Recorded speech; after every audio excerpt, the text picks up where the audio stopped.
Hey guys, Mr. Evil Deeds here, coming back with another story to the series of I'm a Search and Rescue Officer, one of my favorite series on Reddit. I hope you enjoy. This is a part 3 episode. Let's begin.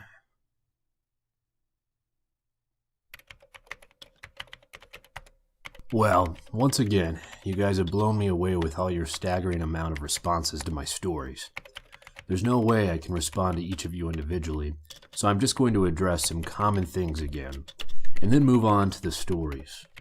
I'm going to write as many as I can think of, in addition to my friends' stories, and will probably not update again until I get a chance to answer some questions that I myself have for my superiors.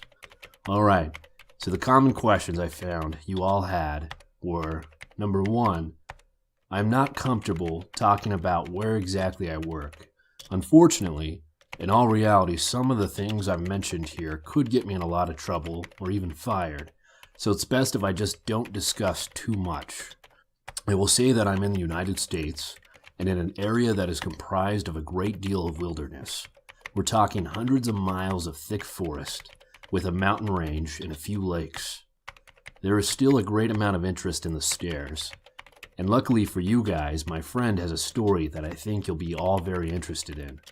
I'll go into that some more at the end of this update. As for whether or not I have ever had thoughts of asking my superiors about them, I have. But again, I don't want to risk my job. However, one of my former superiors no longer works as a SAR officer, and it's possible that he may be willing to come talk to me about it. I'll be speaking to him later this week, and we'll let you all know what comes from that. As for the advice of becoming a SAR officer goes, I think the best advice I can give you is to contact your local Forest Service office and see what offerings they have in training courses or what the qualifications for the job are. I've been doing this for years, and I started out as a volunteer helping on SAR operations. It's a great job despite the occasional tragic situations, and I wouldn't want to do anything else. Alright, let's move on to the stories. The first happened on a case that I went out right after I got out of training, and I was still pretty new to everything. Before I took this job, I was a volunteer, so I had a basic idea of what to expect. But on those calls, you're mostly dealing with finding lost people after vets have found signs of them. As a SAR officer, you go out on all kinds of cases, from animal bites to heart attacks. This case got called up in the early morning from a young couple who were on one of those trails that goes by the lake. The husband was completely hysterical, and we couldn't really figure out what was going on. We could hear the woman screaming in the background, and he was begging us to come up there right away. When we get there, we see him holding his wife, and she's got something in her arms. She's screaming these awful, almost animal-like screams. He's sobbing. He sees us and he screams at us to help them, to please get an ambulance up there. But obviously we can't just drive an ambulance up there, up the walking path. So we ask him if his wife needs help, or if she can walk on her own. He's still hysterical, but he manages to tell us that it's not his wife that needs help. I go over while one of the vets tries to calm him down, and I ask the wife what's going on. She's rocking, holding something, and just shrieking, over and over. I crouch down and see whatever she's holding. It's covering her with blood. That's when I notice the sling on her front, and my heart sinks. I ask her to tell me what's going on, and I sort of pry her arms gently open so I can see what she's holding. It's her baby, obviously dead. His head is caved in on one side and he's covered in scratches. Now, I've seen dead bodies before, but something about this whole situation hits me hard. I have to take a second to compose myself, and I get up and go get one of the other vets who's standing by. I tell him that it's a dead kid, and he sort of pats my shoulder and tells me he'll deal with it. It took us over an hour to get this woman to let us see her kid. Every time we tried to take him from her, she flips out and tells us we can't have him. That'll be okay if we just leave her alone and let her help him. But eventually, one of the vets managed to calm her down, and she gives us the body. We took it back to the med area, but when the EMTs showed up, they told us that there was never any hope of saving the kid. He died instantly from the trauma to his head. I was good buddies with one of the nurses who met them at the hospital, and she told me later what had happened. Turns out the couple had been walking with the baby in the sling, and they stopped because the kid was fussing. The dad takes the kid and is holding him, looking out over this little gully by the path. The mom comes and stands next to him, but she ends up stepping on a loose patch of soil and she trips. She falls into the dad, who drops the kid, who ends up falling about 20 feet down into this little gully onto the rocks at the bottom. The dad climbed down and recovered the kid, but he had fallen right on his head and was dead by the time he got there. The baby was only about 15 months old. It was a total freak accident, a series of events that coalesced into the worst possible outcome. Probably one of the most awful calls I've been on.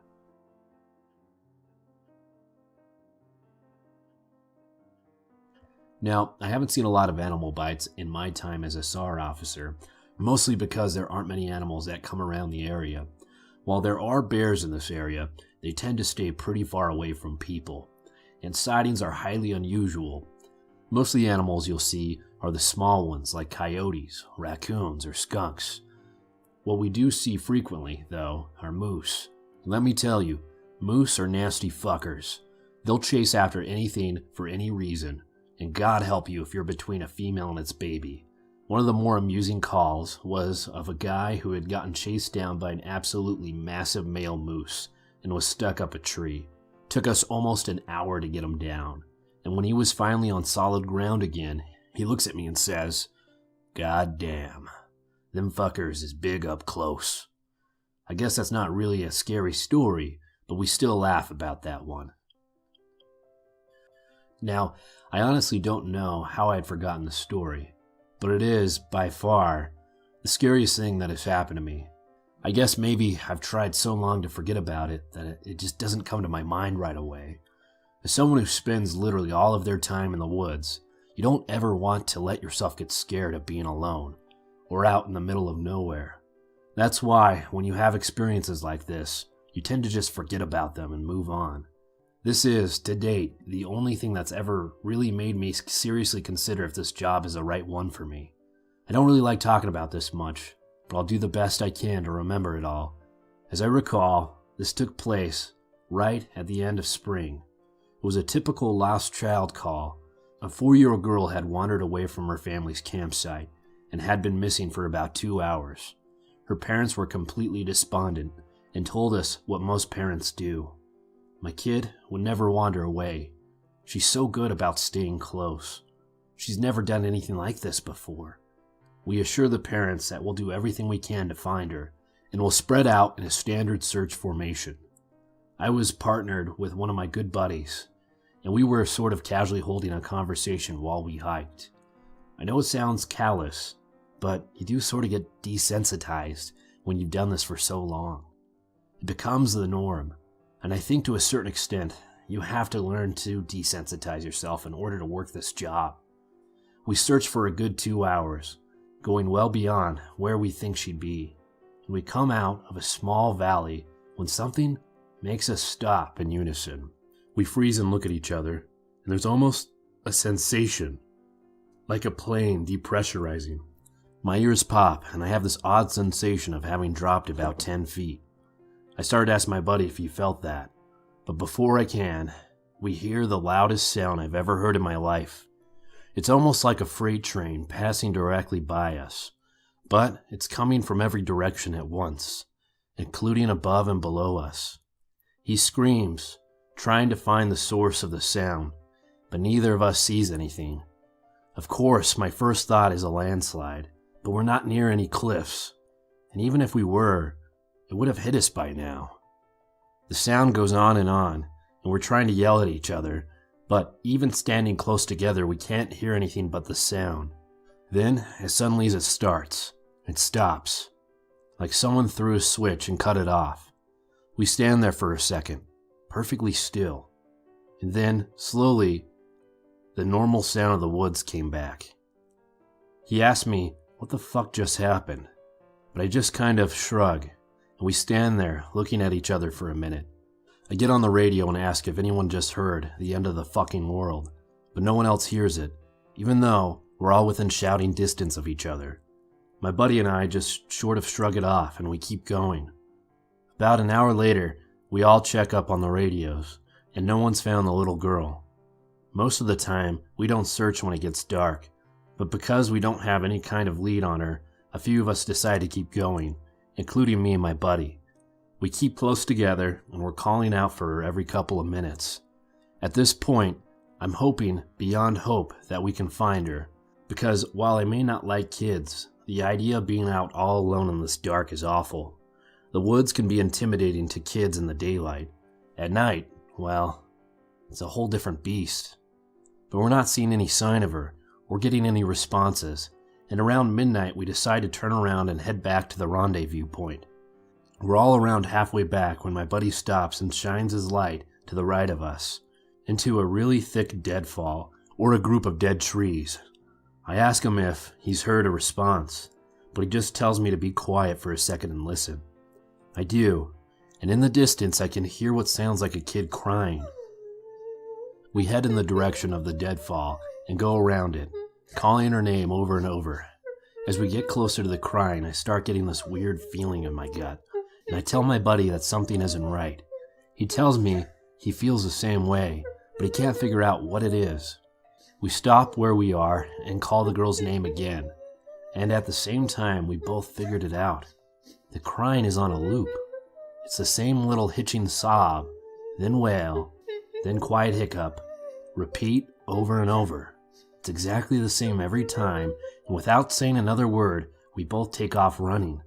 It's the only time I've ever lost my composure like that. But something about it was so incredibly wrong, and neither of us wanted to stay out there anymore. When we got back to the rendezvous point, we asked if anyone else had heard anything strange, but no one else knew what we were talking about. I know it sounds sort of anticlimactic, but that call fucked me up for a long time. As for the little girl, we never found a trace of her. We keep an eye out for her, and all the other people who we've never found, but frankly, I doubt we'll ever find anything. Of the missing person calls I've gone out on, only a handful have ever resulted in a complete disappearance, meaning no trace of the person and no body ever found. But sometimes, finding a body just leads to more questions than answers. Here are some of the bodies we found that have become infamous in our team. There was a teenage boy whose remains were recovered almost a year after he vanished. We found the top of his skull, 2 finger bones, and his camera almost 40 miles from where he'd been last seen. The camera, sadly, was destroyed. There was a pelvis of an older man who had vanished a month earlier. That was all we found. There was a case where we found a lower jaw and the right foot of a 2-year-old boy on the highest peak of the ridge in the southern part of the park. There was a body of a 10-year-old girl with Down syndrome almost 20 miles from where she'd vanished. She had died from exposure 3 weeks after going missing, and all of her clothes were intact except for her shoes and jacket. There were berries and cooked meat in her stomach when we did the autopsy. The coroner said it appeared as if someone had been taking care of her. There were no suspects ever identified. There was a frozen body of a 1-year-old baby found a week after vanishing in a hollow trunk of a tree 10 miles from the area where he was last seen. There was fresh milk found in his stomach, but his tongue was gone. A single vertebrae and a right kneecap of a 3-year-old girl found in the snow almost 20 miles from the campground her family had been at a previous summer. Now, on to the couple of stories my friend told me. I mentioned that you were all interested in the stairs, and you're in luck. He's had closer encounters with them. Though he doesn't have any explanation for them, he does have a bit more experience with them than I do. My buddy has been a SAR officer for about 7 years. He started when he was a junior in college and had a very similar experience when he first encountered the stairs. His trainer told him almost the same thing mine did, which was never go near, touch, or ascend them. For the first year, he did just that, but apparently his curiosity got the better of him. And on one call, he broke away from the line and went to go check a set of them out. He said they were about 10 miles from the path where the teenage girl had vanished, and the dogs were following the scent. He was on his own, lagging from the main group, but when he saw the set of stairs on his left, they looked like they were from a new house. because the carpeting was pristine and white. He said that as he got closer, he didn't feel any different or hear any weird noises.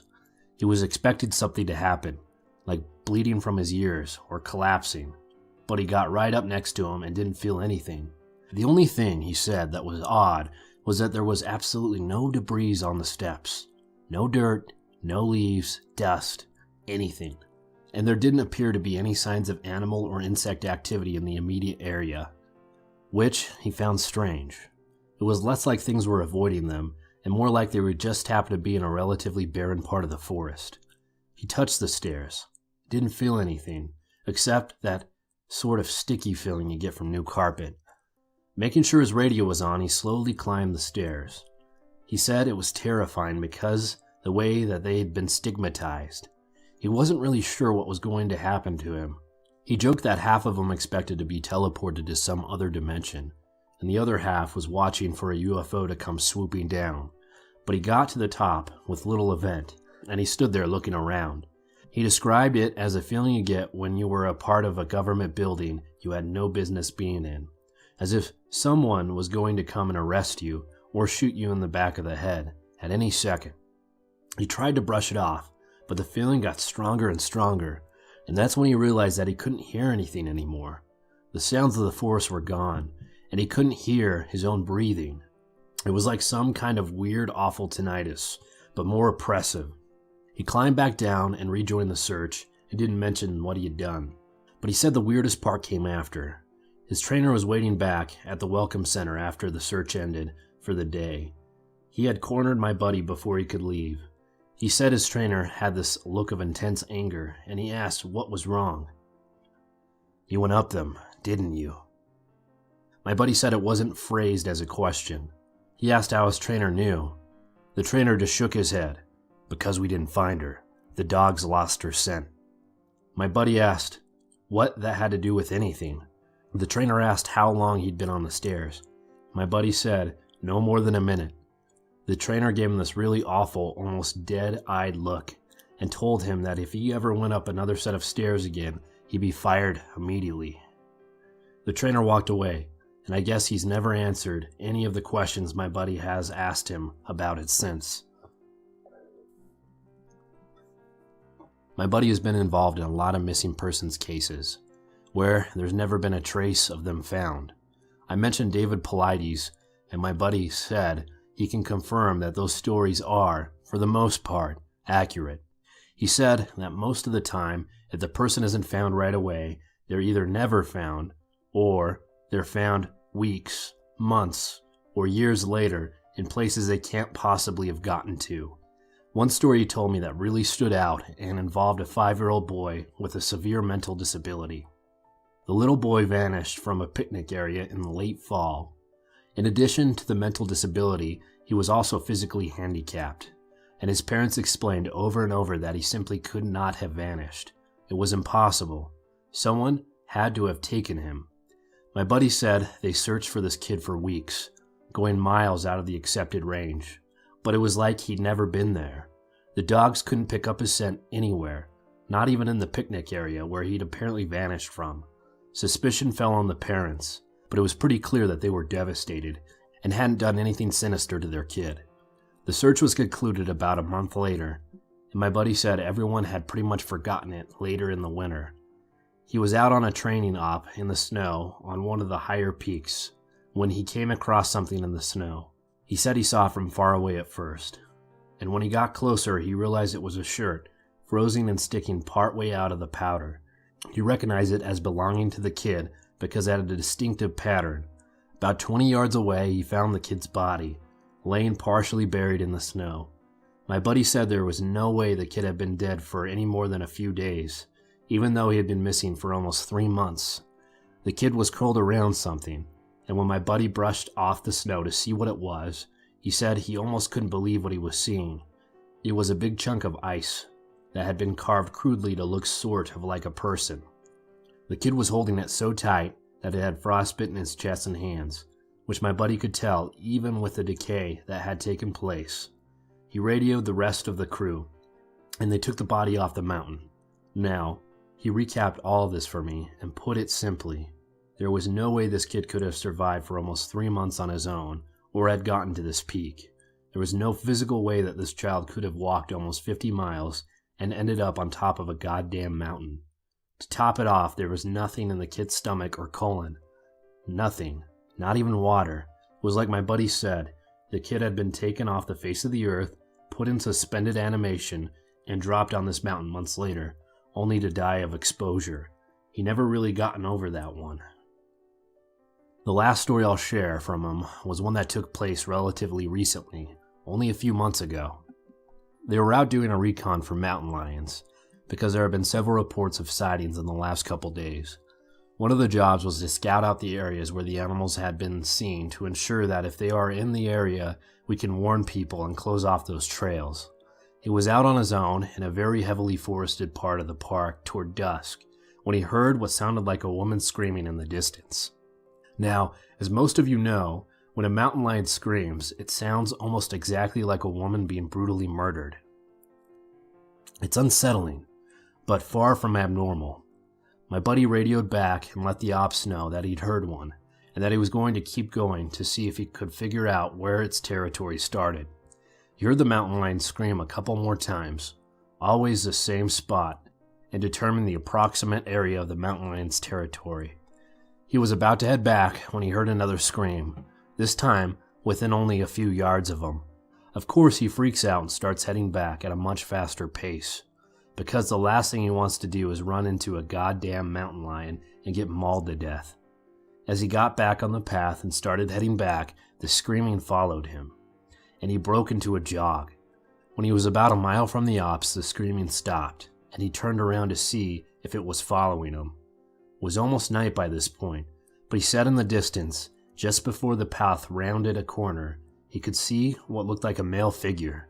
He called out to them, warning them that the paths were closed, and that he needed to come back to the welcome center.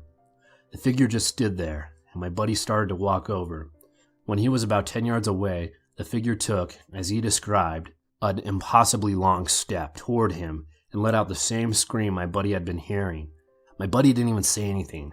He just turned and sprinted back to the ops, never looking behind him. By the time he got back, the screaming had moved back into the woods. He didn't mention it to anyone else, just said that there was a mountain lion in the area that they would need to close the pass until the animal could be located and moved. I'm going to end this entry here, since it's turned into a huge wall of text. I'm going to be heading out on a yearly training op tomorrow morning, so I'll be gone until early next week. I'll be meeting with a lot of former trainers and buddies who have worked in other areas of the park, but I'll be asking around about any stories they'd like to share. I'm so glad that you guys have been interested in my stories, and once I'm back from this op, I'll continue to share them.